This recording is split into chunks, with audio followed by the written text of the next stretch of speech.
औरंगजेब को लेकर महाराष्ट्र में मचे बवाल के बाद इतिहास के एक और किरदार सैयद सालार को लेकर यूपी में सियासी संग्राम छिड़ा हुआ है। संभल में लगने वाले नेजा मेले पर प्रशासन की रोक के बाद सीएम योगी आदित्यनाथ ने साफ कर दिया है कि अब आक्रांताओं का महिमा मंडन नहीं चलेगा।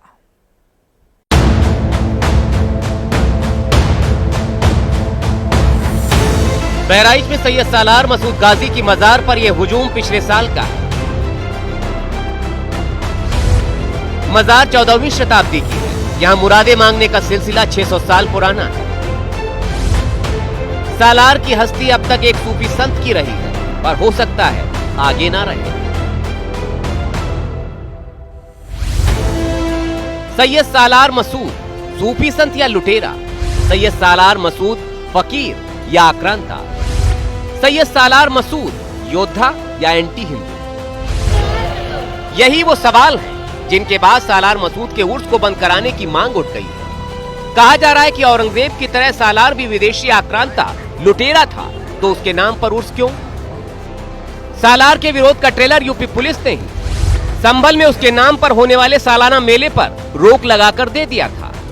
परंपरागत जो गुरी चली आती है वह उचित नहीं हो सकती। दूसरे पक्ष की भावनाओं को भी याद करता है।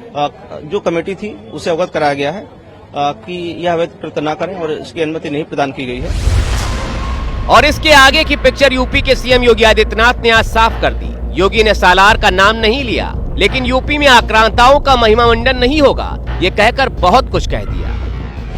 आक्रांता का महिमा मंडन का मतलब देशद्रोह की नींव को पुख्ता करना, और स्वतंत्र भारत ऐसे किसी देशद्रोही को स्वीकार नहीं कर सकता है। इधर योगी का नया बयान आया तो समाजवादी पार्टी भी सालार मसूद की दरगाह के साथ खड़ी हो गई। भारतीय जनता पार्टी में उनकी सरकार में हर धार्मिक स्थान को खतरा है। हम जो मिली जुली संस्कृति के साथ गंगा जमनी तहजीब,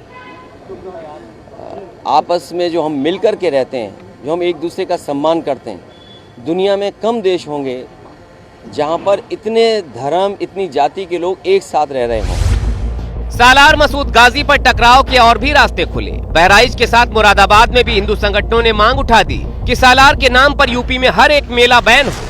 सभी जगह इन मेलों को रोका जाए और इस देश से कलंकित इतिहास को मिटाया जाए।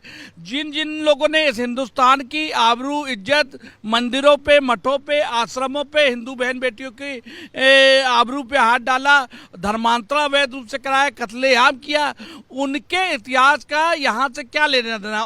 सैयद सालार मसूद गाजी रहमतुल्लाह अलैह, जिनसे लाखों मुसलमानों की अकीदत जुड़ी हुई है, वो एक बड़े बुजुर्ग थे। और ये बात हम नहीं कह रहे, बल्कि उत्तर प्रदेश पर्यटन विभाग की जो वेबसाइट है आप उसमें देख सकते हैं, उसमें भी ये बात दर्ज है कि वो एक बड़े सूफी थे, एक संत थे। और जो सियासतदान हैं वो ये कोशिश कर रहे हैं कि किसी भी नाम पर एक नया विवाद पैदा किया जाए। हमें रिसर्च में सीएम योगी का मई 2017 का वो बयान भी मिला, जब वीएचपी ने सालार की मजार की जगह सूर्य मंदिर के पुनर्निर्माण की मांग की थी। तब योगी ने कहा था, हमें तय करना होगा गजनी, गौरी, खिलजी, बाबर और औरंगजेब को सम्मान मिलना चाहिए या नहीं। गजनी और उसके भतीजे गाजी मसूद ने कई धार्मिक स्थलों को तोड़ा था, देश बांटने की कोशिश की थी। अब आपको थोड़ा इतिहास में ले जाना जरूरी है, जानना जरूरी है कि सैयद सालार मसूद गाजी पर विवाद क्या है। जिसे वर्षों से सूफी संत की तरह पूजा जाता रहा, वो वाकई यही था या फिर विदेशी आक्रांता और लुटेरा था? सैयद सालार मसूद अफगान हमलावर महमूद गजनवी का भांजा और उसका सेनापति था। कुछ इतिहासकारों की माने तो सालार मसूद सोमनाथ मंदिर को लूटने वालों में भी शामिल था। 1034 ईस्वी में श्रावस्ती के राजा सुहेलदेव ने सालार मसूद को बहराइच के युद्ध में हरा दिया था। बहराइच में चितौरा झील के किनारे ये युद्ध हुआ था, जिसमें राजा सुहेलदेव ने सालार को मारा था। इस युद्ध से राजा सुहेलदेव हिंदुओं के नायक बनकर उभरे थे, लेकिन इतिहास में इसका ठीक ठाक जिक्र नहीं मिलता। आक्रांता होकर युद्ध में जान गंवाकर भी सालार मसूद को सूफी संत कब और किसने मान लिया, कैसे मान लिया? सालार की दरगाह का निर्माण 13वीं सदी में कराया गया, लेकिन इतिहास जानते हुए भी ये कैसे हुआ कि उसकी मजार पर बड़ी संख्या में हिंदू भी मुरादे मांगने जाने लगे? जो लोग कल मर गए, वो बात वाला अलग है कि हमारे मुल्क के लिए उन्होंने क्या किया। उसको लेके हम अपने बच्चों का आने वाला कल, आने वाला फ्यूचर, आने वाला मुस्तकबिल, उसको तबाह बर्बाद करें, ये अच्छी चीज़ नहीं है। अगर सैयद सालार मसूद गाजी के नाम से कहीं के ऊपर मेले लगते हैं तो उसको लगने दिया जाए मेरे ख्याल से। तो जो कुरीति पहले चली आ रही थी उन लोगों को तकलीफ होने लगे कि हमारा दुकान बंद हो जाएगा। ये मजार के नाम पर, पुरानी कुरीतियों के नाम पर ये सिर्फ दुकान चला रहे थे। इनके दुकान पर जैसे ताला लगना शुरू हुआ, ये छपटी आना शुरू हो गया। बात सालार मसूद के इतिहास पर पहुंची तो समाजवादी सांसद जियाउर रहमान बर्क ने भी पन्ने खोले, दावा किया एक सूफी संत के बारे में नफरत की हवा आगे बढ़ाने का काम किया जा रहा है। सोमनाथ मंदिर पर हमले में सालार मसूद कहीं नहीं थे, तब वो सिर्फ 11 साल के थे। इस पर यूपी सरकार के मंत्री कह रहे हैं जो इतिहास तोड़ मरोड़ कर लिखा गया है उसे भी सुधारा जाएगा, अब सही इतिहास बताया जाएगा। हम भारतीय सभ्यता संस्कृति के आधार पर जो काम होने होंगे अब वही होंगे। अब आक्रांताओं को महिमा मंडन करना इस देश में बंद होगा और लोग अगर आक्रांताओं को महिमा मंडित करेंगे तो निश्चित रूप से उनको जनता दरकिनार करेगी।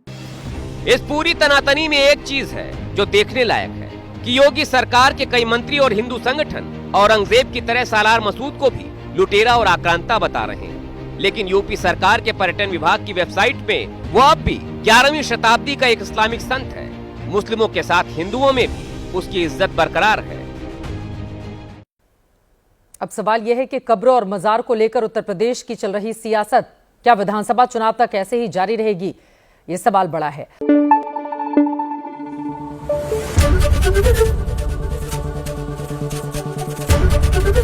एबीपी न्यूज आपको रखे आगे।